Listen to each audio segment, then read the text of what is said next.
महाराष्ट्राच्या महानतेची जन्मभूमी महाराष्ट्र, कर्मवीरांच्या कर्तृत्वाची कर्मभूमी महाराष्ट्र, या महाराष्ट्राच्या पवित्र आणि पावनभूमीस नतमस्तक होतो.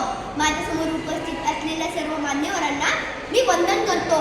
मी दुर्वांका अविनाश शिंदे, प्राथमिक शाळा खेडी चिंचगरी सत्री या शाळेचे विद्यार्थी.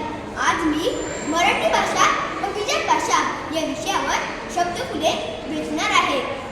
चुरचुरीत, कुरकुरीत, कुरमुरीत, खुसखुशीत, खसखशीत, रसरशीत असे भाषा सौंदर्य फक्त आणि फक्त माझ्या मराठीतच.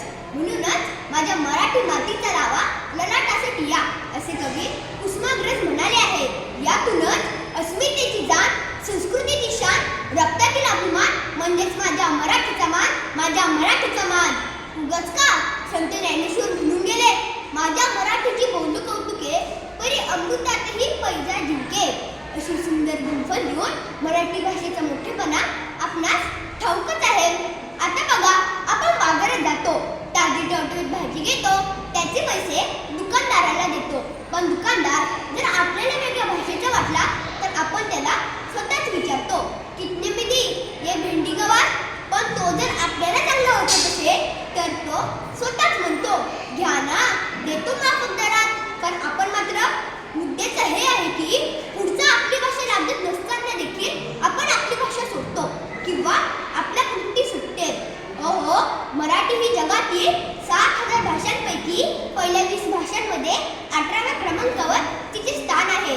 आणि म्हणूनच मराठी भाषेला अभिजात भाषेचा दर्जा मिळाला आहे.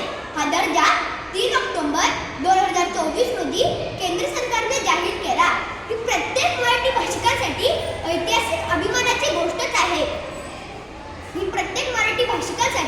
ऐतिहासिक अभिमानाची गोष्टच आहे. जाणण्यापेक्षा जतन महत्त्वाचे.